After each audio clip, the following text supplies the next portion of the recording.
का national assembly में दिया गया बयान है कि आर्मी चीफ के पांव कांप रहे थे। उन्होंने कहा खुदा का वास्ता है अभिनंदन को वापस कर दो वरना इंडिया रात तक अटैक कर देगा।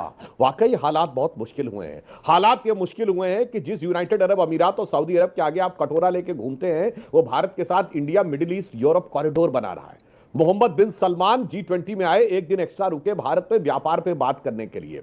यानी जिसके कदमों में आप झुक के कटोरे की भीख मांगते हैं वो हमसे दोस्ती का हाथ बढ़ा रहा है। साहब ये जो जगलर वेल की बात कह रहे हैं, कारोबार होना चाहिए, बिजनेस होना चाहिए, इंडिया के अरब वर्ल्ड से अच्छे और कमर चीमा साहब देखिए एक और सुनिए, एक और आपको बात बताऊं, एक स्ट्रेटेजिक बात इस समय समझिए। क्या प्रॉब्लम है? अच्छे ताल्लुकात इंडिया का हक है। तो रुको जरा, सब्र करो। सुनिए, मिडिल ईस्ट के 4 मुस्लिम देशों ने और कुल मिलाकर 6 मुस्लिम देशों ने अपना highest civilian award Modi ji को दिया है। मैं चैलेंज करके पूछता हूं किसी पाकिस्तान के प्राइम मिनिस्टर को दिया हो तो बताइए। यही नहीं, अभी और सुनिए। कमर चीमा साहब कान खोल के सुनिए। भारत ने दिए हैं गूगल का चीफ, माइक्रोसॉफ्ट का चीफ, वर्ल्ड बैंक का चीफ, मास्टर कार्ड का चीफ, FBI का चीफ, और आपने दिए हैं लश्कर तैयबा का चीफ, जैश ए मोहम्मद का चीफ, अलकायदा का चीफ। अमेरिकन मल्टीनेशनल भारत में आती है टैलेंट हंट करने के लिए, अमेरिका की फौजें जाती है टेररिस्ट हंट करने के लिए। क्या आप बात कर रहे हैं? India intellectual capital of the world के रूप में उभरा है, Pakistan terror capital of the world के रूप में उभरा है। वह क्या सीन है?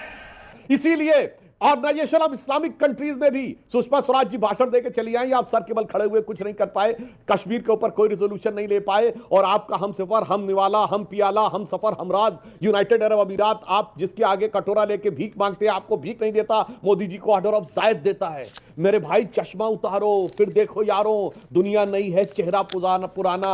अरे नजरें बदलो, नजारा कितना बदला है दिखाई पड़ेगा। और चाइना जिसके ऊपर आप सबसे ज्यादा डिपेंड कर रहे हैं, आज ट्रेड वॉर में ऐसा फंसा हुआ है कि वो हिंदुस्तान की तरफ देख रहा है। अभी चीन का स्टेटमेंट याद है पिछले हफ्ते का, एलिफेंट एंड ड्रैगन टैंगो, क्योंकि जब वो पिट रहा है कहां पर, यूरोप और अमेरिका की मार्केट में, तो उसे हिंदुस्तान से कुछ पाने की चाह है और आपको चीन से कुछ पाने की चाह है। चीन खैरात बांटने के लिए आपकी तरफ नहीं देखेगा, तिजारत के लिए इधर देखेगा। हर तरफ से फंस गए हो मेरे भाई, समझ रहे हो?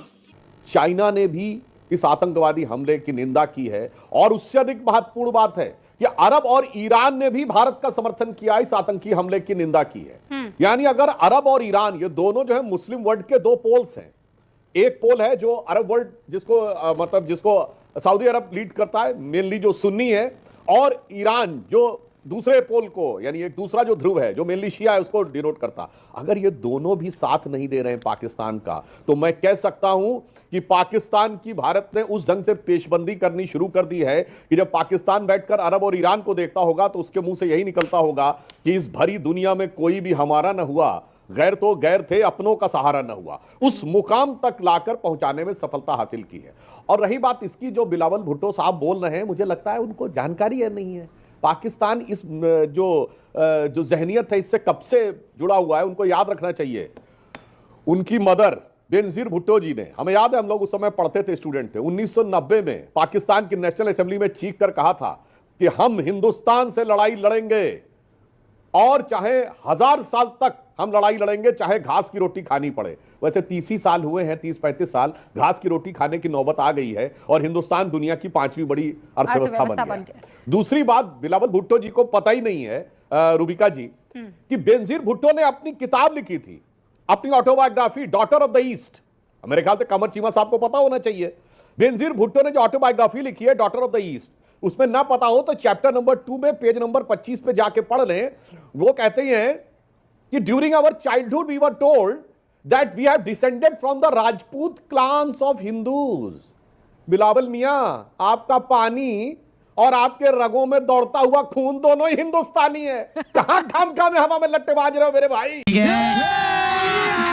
अभी मजा आएगा ना भिड़ो। तुम्हारा खून और पानी दोनों हिंदुस्तानी है, तो तुम ही मान रहे हो कि सिंधु, सतलज, रावी, व्यास सब हिंदुस्तान से निकलती है, और खून भी तुम्हारा। और फिर भी अगर कोई मुगालता हो तो मैं उनसे कहना चाहूंगा जरा अपना डीएनए टेस्ट करवा ले। वो अरब के डीएनए से कोई कनेक्शन किसी पाकिस्तानी का नहीं निकलने वाला, इंडिया के डीएनए से कनेक्शन निकलने वाला। हो ये नहीं सकता। कमर साहब भी डीएनए टेस्ट करवाएंगे तो वो हिंदुस्तानी निकलेगा। कमर भाई ये तो मानते ही हैं आप भी। कहाँ खून पानी कर रहे हैं? देखिए मैं तो पाकिस्तानी हूँ, अल्हम्दुलिल्लाह, मुझे बड़ा फख्र है पाकिस्तानी होने पे। अरे और ये लेकिन फैसला तो आपके नरेंद्र मोदी पूर्वज साहब ने, आपके पूर्वज जो हैं वो तो हिंदुस्तानी ना, खून तो हिंदुस्तानी हुआ ना, अब्बा तो देखिए आप हिंदुस्तानी है ना कमल भाई। 1947 से पहले चले जाएंगे, 1947 से पहले चले जाएंगे, पोजीशन और थी। और जब फिर जो मुगल्स आए तो उस वक्त तो सारे आप लोग मुसलमान ही थे, आपको पता है सब। यहाँ पे तो तो मुसलमानों की मुसलमान थे? हुकूमत हुई है पहले भी 1000 साल, और शायद दोबारा 1000 साल हुकूमत मुसलमानों की दोबारा आनी हो, यहाँ पे कोई पता नहीं चलता। अभी तो मोदी साहब गुस्सा निकाल रहे हैं पुराना मुगलों का, हाँ। तो शायद वो गुस्सा तो निकल कमल रहा है, साहब, लेकिन एक यहाँ पे सेकंड, तो ये 1000 साल मिस्टेक है, पहले एक की थी, सेकंड। शायद इस दफा 2000 साल। मुगलों से पहले कौन था कमर साहब?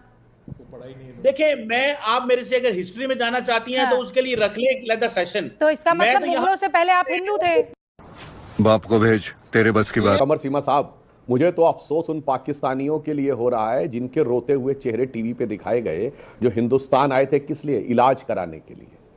क्योंकि उनकी वो बीमारियां, गंभीर बीमारियां जिनका पाकिस्तान में इलाज नहीं हो सकता है, वो हिंदुस्तान में आके कराते हैं, वरना उनको लंदन और दुबई में जाके कराना पड़ेगा तो घर बार बिक जाएगा। अफसोस उनके लिए कीजिए।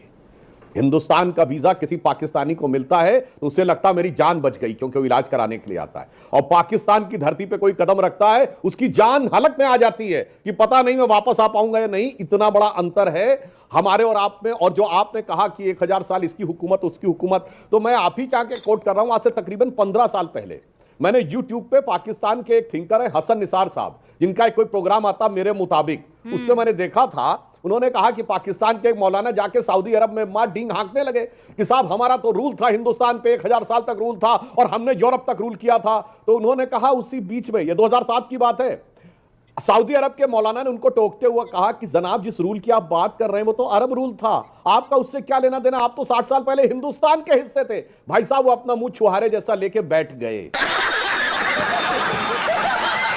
कैसी लगी आज की डिबेट कमेंट करके जरूर बताएं। मिलते हैं